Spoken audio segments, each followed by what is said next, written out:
I'm 31, and until 4 months ago, I thought the worst thing about having family work for you was dealing with holiday dinner awkwardness when business got discussed. Turns out the real problem is when someone you've helped for years has been secretly plotting your downfall from day one and sees your kindness as the perfect opportunity to destroy everything you've built. Let me tell you about how my stepbrother tried to sabotage everything I'd worked for and how I turned his betrayal into the most satisfying lesson and consequences he'll ever receive. My stepbrother Garrett is 3 years younger than me, and we've known each other since we were kids. Our parents got married when I was 12 and he was 9, so we basically grew up together in the same house. What I didn't realize until much later was that Garrett had always resented me from the very beginning. While I thought we had a normal sibling relationship, he was actually seething with jealousy about everything from my grades to my friends to the attention I got from our parents. Garrett was always the type of kid who couldn't stand seeing other people succeed. If I got good grades, he'd find ways to get me in trouble at home. If I made the baseball team, he'd spread rumors about me at school. If our parents praised something I'd done, he'd immediately do something to shift attention back to himself. I was too young and naive to recognize these patterns as deliberate sabotage. I just thought he was going through phases or acting out because of the family changes. The problem was that Garrett was incredibly good at hiding his true nature from adults. He had this charming, manipulative personality that he could turn on and off like a switch. Around teachers and parents, he was the sweet, misunderstood younger brother who just needed more support and encouragement. But when we were alone or with other kids, he'd reveal his real character, which was petty, vindictive, and completely lacking in empathy. After high school, I went straight into construction, starting as a laborer and working my way up through different trades. I spent 2 years learning electrical work, then moved into plumbing and eventually specialized in project management and site supervision. I worked for a mid-sized commercial construction company for 8 years, earning my way up from general laborer to crew chief to project foreman and eventually to site superintendent, managing crews of 30 guys on major commercial builds. Garrett, meanwhile, spent those same years bouncing between community college and various entry-level jobs, but what I didn't know was that he was also spending time researching my career and looking for ways to undermine my success. He'd ask our parents detailed questions about my work, then use that information to spread negative stories about me to anyone who would listen. He told people I was arrogant, that I'd gotten my promotions through politics rather than merit, and that I treated my workers poorly. When Garrett was 26, he lost his job at a retail store for what he claimed was unfair treatment, but was actually the result of his own poor attitude and work ethic. He found himself essentially unemployable in his small hometown, not because of bad luck, but because he'd developed a reputation as someone who caused problems wherever he worked. That's when our stepmother Iris asked if I could help him out. "He's really struggling and needs a fresh start," she told me during a phone call. "He speaks so highly of you and your success in construction. Maybe you could give him some guidance or help him find work in your field." What Iris didn't know was that Garrett had been planning this moment for months. He'd deliberately gotten himself fired, so he'd have an excuse to ask for my help, not because he wanted to build a career, but because he saw an opportunity to get close enough to destroy mine. He'd been watching my success from a distance and couldn't stand that his older stepbrother was thriving while he was failing. Against my better judgment, I decided to help Garrett despite some nagging doubts about his sincerity. Family is family, and I'd been successful enough that I felt obligated to give him a chance. My company was always looking for reliable workers, and while Garrett didn't have construction experience, he was physically capable and seemed motivated to change his life around. I brought Garrett's situation to my boss, Frank, and vouched for his potential despite his limited qualifications.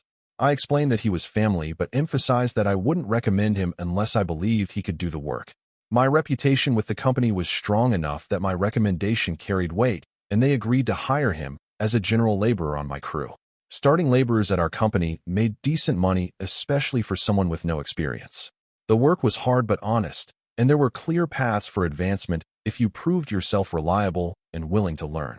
I made sure Garrett understood that this was a real opportunity to build a career, but that he'd have to earn every promotion through demonstrated performance. I also helped Garrett get set up in the city by co-signing his apartment lease and lending him money for work boots, safety gear, and other necessities.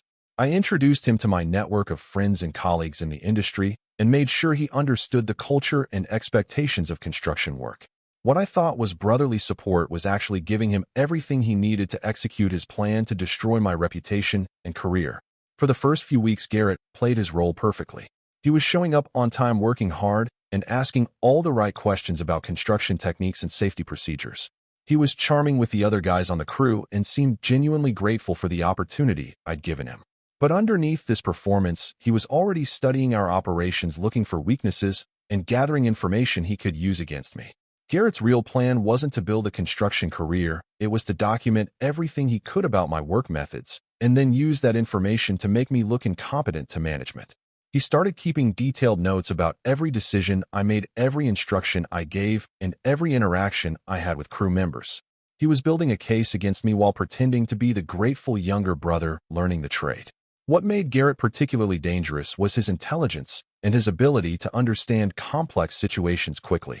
He didn't need months to figure out construction basics. He grasped concepts immediately and could see how different aspects of job site management connected. This wasn't because he wanted to become good at the work, it was because he needed to understand the system well enough to sabotage it effectively. The first hint of his true intentions came when I overheard him on the phone during lunch break talking to someone about gathering evidence and building a timeline. When I asked him about it, he claimed he was helping a friend with a legal issue, but something about his explanation didn't sit right with me. I started paying closer attention to his behavior and noticed he was asking unusually detailed questions about company policies and procedures. Garrett was also spending time after work researching construction regulations and OSHA requirements, not because he wanted to be safer, but because he was looking for violations he could attribute to my supervision. He was hoping to find something he could report that would get me in trouble with regulators or company management. The helpful younger brother act was just cover for what was actually an intelligence-gathering operation. What I didn't realize was that Garrett's resentment toward me went far deeper than normal sibling rivalry. He genuinely believed that my success was somehow stolen from him, and that bringing me down would elevate his own position in life. In his twisted worldview, there was only room for one of us to succeed, and he was determined to make sure it wasn't me. The stage was set for a betrayal that would make everything he'd done as a kid look like harmless pranks. Garrett had wormed his way into my workplace, gained access to sensitive information about my job performance, and was preparing to use every dirty trick he could think of to destroy the career I'd spent over a decade building. He wasn't just planning to get me fired, he was planning to make sure I'd never work in construction again. Garrett's campaign to get me fired began in earnest after his first month on the job, once he'd gathered enough information about our operations to start executing his plan.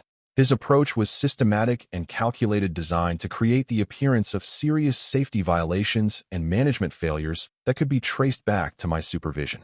He wasn't just trying to make me look bad, he was trying to build a case that would result in my immediate termination. The first phase of his attack involved creating safety incidents that he could then report as evidence of my negligent supervision. Garrett would deliberately violate safety protocols when he thought no one was watching, then claim that he'd been following my instructions or that I'd failed to provide proper training. He staged several near-miss accidents by improperly securing equipment or ignoring fall protection requirements, then acted shocked when other workers pointed out the dangers. "I thought that's how we were supposed to do it," he'd tell Frank when questioned about safety violations. "Nobody explained the proper procedure to me, and I was just following what I thought I saw others doing." He was careful to never directly accuse me of giving unsafe instructions, but he'd imply that the lack of proper supervision had led to his mistakes. Garrett also started documenting every interaction he had with me, using his phone to secretly record conversations where he'd try to bait me into saying something that could be taken out of context.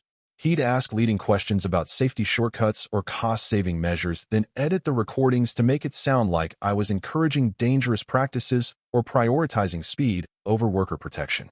"Hey, can you remind me about the fall protection requirements for that scaffolding work?" he'd ask when he knew I was tired or distracted. If I gave a quick response without mentioning every detail, he presented as evidence that I wasn't properly emphasizing safety protocols. If I told him to check the written procedures, he'd claim I was being dismissive of legitimate safety concerns. The most insidious part of Garrett's strategy was how he used other crew members as unwitting accomplices in his scheme. He'd ask seemingly innocent questions about my management style or decision-making process, then twist their responses into complaints about my leadership.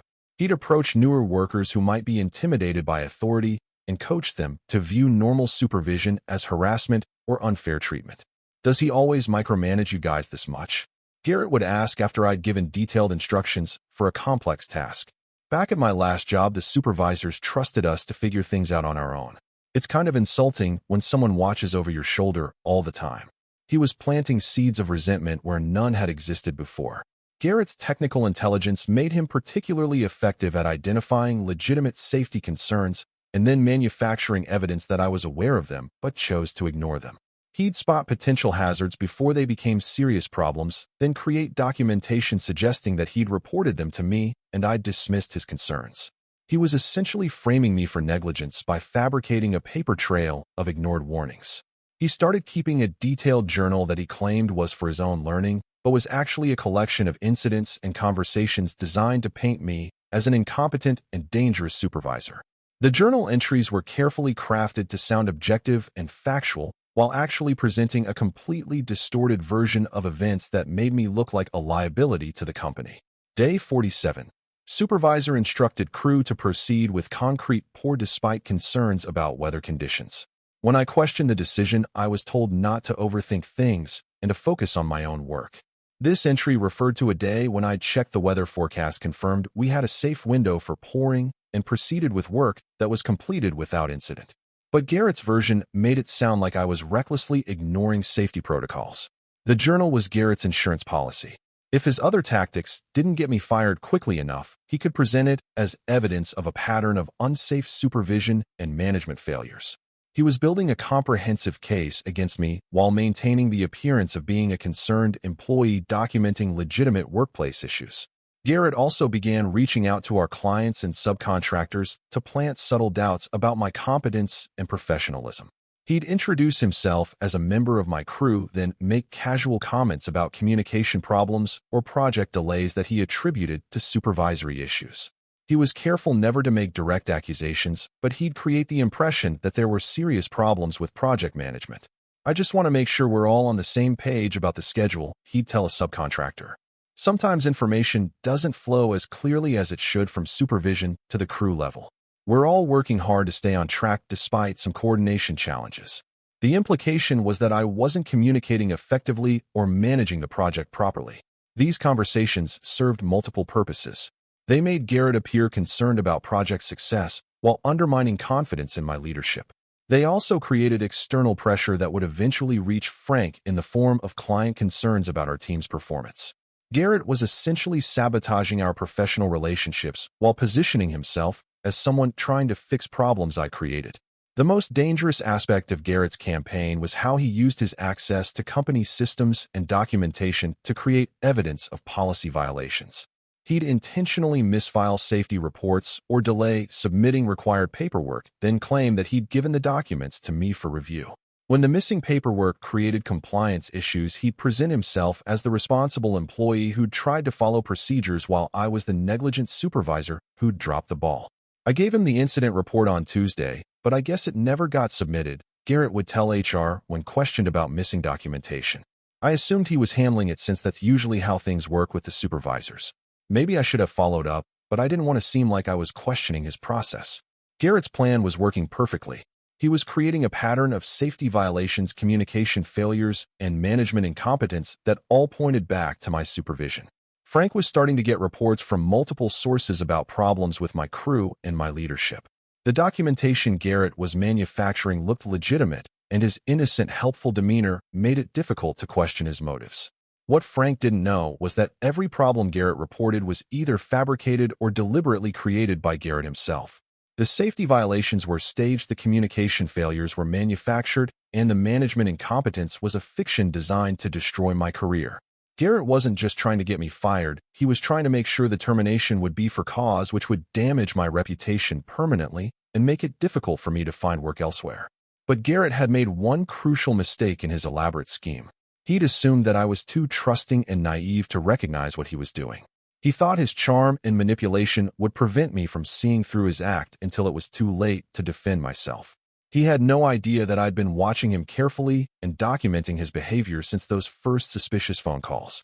The trap was about to close, but not on the person Garrett expected. By his 4th month on the job, Garrett felt confident that his campaign against me was approaching its climax.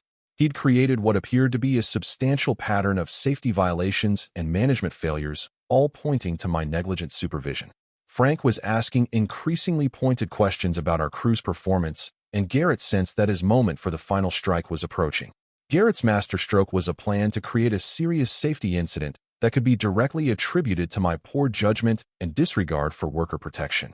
He'd identified a section of scaffolding that would be legitimately dangerous if not properly secured, and he planned to secretly compromise its stability, then work in the area himself so he could report the hazard as evidence of my negligent supervision. The beauty of his plan was that he'd appear to be the conscientious worker who discovered a serious safety violation rather than the person who'd created it.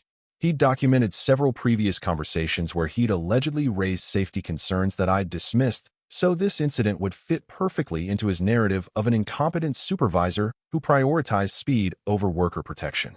What Garrett didn't know was that I'd been quietly conducting my own investigation into his activities for the past 6 weeks. I'd noticed too many coincidences and suspicious patterns in the problems that kept arising around my crew. Safety violations that appeared, overnight communication failures that made no sense, and documentation that went missing under circumstances that defied explanation. I'd started by reviewing security camera footage from our job sites and discovered that Garrett was staying late several nights per week supposedly to study construction manuals, but actually to access areas and equipment when no one else was around. The cameras showed him tampering with safety equipment, moving documentation, and accessing systems he had no legitimate reason to use. More importantly, I'd found evidence of Garrett's elaborate journal and discovered that many of the incidents he'd documented had never actually occurred. His descriptions of conversations and events were fabricated, and his claims about reporting safety concerns to me were complete fiction. He'd been creating a false history of negligent supervision to support his plan to get me fired. I'd also traced the source of client concerns back to Garrett's unauthorized conversations with subcontractors and discovered that he'd been actively undermining our professional relationships by spreading false information about project delays and management problems. His Helpful Concerned Employee Act was cover for systematic sabotage of our business operations. But the most damning evidence came from my investigation into the safety incidents that had been attributed to my poor supervision. In every case, I found proof that Garrett had either created the hazard himself or had deliberately violated safety protocols while claiming he'd been following my instructions. He wasn't just documenting safety problems, he was manufacturing them. Instead of confronting Garrett directly, I decided to let him proceed with his final plan while I prepared to expose his entire scheme. I knew that his scaffolding sabotage would be his most serious attempt yet, and I wanted to catch him in the act of creating the very hazard he planned to report as evidence of my negligence. I arranged for additional security cameras to be installed in the area where Garrett was planning his sabotage, and I made sure that Frank would be available to witness the results of my investigation. I also prepared comprehensive documentation of all the evidence I'd gathered about Garrett's systematic campaign to destroy my career. The night before Garrett planned to execute his scaffolding sabotage, I received an unexpected piece of evidence that confirmed everything I'd suspected about his true motives. A coworker overheard Garrett on a phone call, where he was bragging about his progress in taking down his stepbrother and expressing confidence that he'd soon have my job. "He has no idea what's coming," Garrett had said during the call. "By next week he'll be fired for safety violations, and I'll be positioned as the obvious replacement. All those years of watching him succeed while I struggled are about to pay off. He's going to lose everything, and I'm going to be there to watch it happen." The call confirmed that Garrett's campaign wasn't about legitimate workplace concerns or safety issues, it was about personal revenge and professional jealousy. He'd been planning my destruction from the moment he'd asked for help getting hired, and every day since then had been part of an elaborate scheme to destroy my career and reputation. The next morning, Garrett arrived early and immediately went to work on his scaffolding sabotage. The security cameras captured him loosening critical connections and removing safety pins that would cause the structure to become unstable when weight was applied. He worked quickly and efficiently, showing that he'd planned every detail of his sabotage carefully. After completing his work, Garrett waited until the regular workday began, then approached the compromised scaffolding as if he'd just noticed the problem. He started to climb onto the structure, then suddenly stopped and called out about the safety hazard he'd discovered. "Hey, this scaffolding doesn't look right," he announced loudly enough for everyone to hear. "These connections are loose and some of the safety pins are missing. This is really dangerous. Someone could get seriously hurt if they tried to work on this thing." Frank immediately came over to investigate and confirmed that the scaffolding was indeed unsafe. Garrett began his performance as the concerned employee who'd spotted a serious safety violation that could have resulted in injuries or death if not for his vigilance. "I don't understand how this could have been approved for use in this condition," Garrett told Frank while several crew members listened. "Isn't the supervisor supposed to inspect these structures before we start working? This seems like a pretty basic safety check that should have caught these problems." But instead of praising Garrett for his discovery, Frank surprised everyone by announcing that we needed to review some security footage before determining what had happened. Garrett's face went pale as Frank explained that cameras had captured the entire area overnight, and we'd be able to see exactly when and how the scaffolding had become compromised. "Let's all go to the trailer and see what the cameras show us," Frank said. "I'm very interested to understand how this safety hazard developed." Garrett tried to object, claiming that reviewing footage was unnecessary since the important thing was fixing the immediate danger. But Frank insisted that understanding the cause of safety violations was crucial for preventing future incidents. Garrett had no choice but to follow everyone to the trailer where his entire scheme was about to be exposed. The security footage told the complete story of Garrett's sabotage in devastating detail. Frank and several crew members watched in stunned silence as the cameras showed Garrett systematically loosening scaffolding connections and removing safety pins in the early morning hours before any other workers had arrived on site. "What exactly are we looking at here?" Frank asked as the footage clearly showed Garrett creating the very safety hazard he'd later claimed to discover. Garrett tried desperately to explain the footage, claiming he'd been trying to fix existing problems or that the cameras were showing routine maintenance activities. But his explanations made no sense and only highlighted the deliberate nature of his sabotage. Every action captured on camera was designed to make the scaffolding unsafe while creating plausible deniability for his involvement. "This footage shows you deliberately compromising the structural integrity of safety equipment," Frank said, his voice getting harder with each word. "Then this morning you pretended to discover the hazard you'd created yourself. Can you explain why you would sabotage equipment, then report it as a safety violation?" That's when I presented Frank with the comprehensive documentation I'd compiled over the previous weeks. The evidence included additional security footage showing Garrett's pattern of staying late to tamper with equipment, detailed analysis of his fabricated journal entries, and proof that many of the safety incidents attributed to my supervision had actually been created by Garrett himself. "This isn't an isolated incident," I explained to Frank and the assembled crew members. "Garrett has been systematically sabotaging our operations and creating false safety violations for months. His goal wasn't to improve workplace safety, it was to get me fired by making it appear that I was a negligent supervisor." The evidence was overwhelming and undeniable. Garrett's carefully constructed narrative of concerned employee reporting legitimate safety issues collapsed completely when confronted with footage of him creating the very problems he'd been documenting. His journal of supervisory failures was revealed to be a collection of fabricated incidents designed to support false accusations. Frank immediately called for a formal investigation and suspended Garrett pending the results.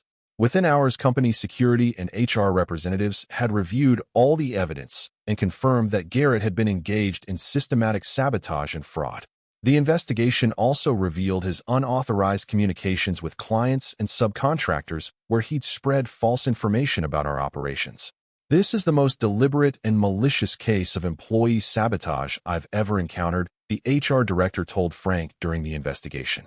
"He didn't just violate safety protocols, he created dangerous conditions specifically to frame his supervisor for negligence. This could have resulted in serious injuries or death." The investigation also uncovered Garrett's recorded conversations where he'd bragged about his plan to destroy my career and expressed satisfaction about the prospect of watching me lose everything I'd worked for. The recordings confirmed that his entire employment had been an elaborate scheme for personal revenge rather than any legitimate attempt to build a construction career. Frank was furious when he learned the full extent of Garrett's deception and the danger his sabotage had created for other workers. "He put people's lives at risk just to settle some personal grudge," Frank told me. "This isn't just about lying or workplace politics. This is about deliberately creating hazardous conditions that could have killed someone." Garrett's termination was immediate and permanent, but the consequences extended far beyond losing his job. The company reported his actions to state regulatory agencies as deliberate safety violations and potential criminal conduct. Creating hazardous working conditions and filing false safety reports were serious crimes that carried significant penalties, including possible jail time. Within days, word of Garrett's sabotage spread throughout the construction industry in our area. Contractors shared information about employees who created safety hazards, and Garrett's name was quickly blacklisted by every major company in the region. His deliberate endangerment of workers was viewed as one of the most serious breaches of trust possible in an industry where safety violations could result in deaths. But I wasn't finished with Garrett yet. I discovered during my investigation that he'd been documenting his sabotage activities in detail, including photographs and written records of how he'd created various safety violations. He'd apparently planned to use this documentation to ensure that blame fell on me rather than being attributed to random equipment failures.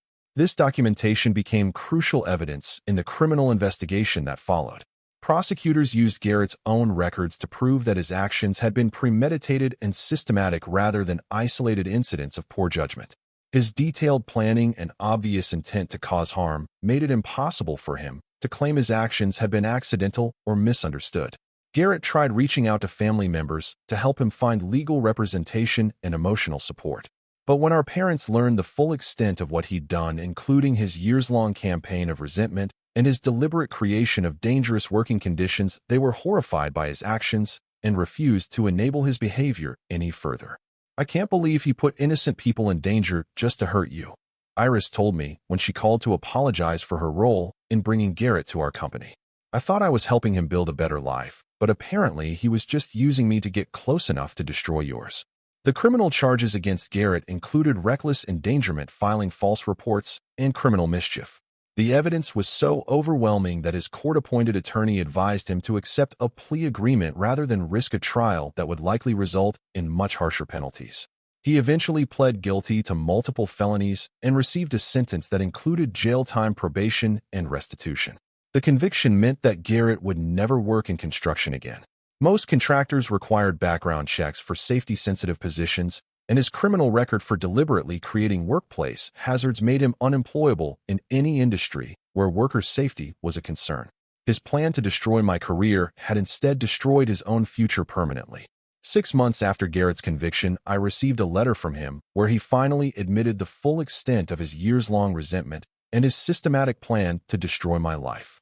The letter was apparently part of some counseling program, but it revealed just how deep his hatred had run and how carefully he'd planned every aspect of his sabotage.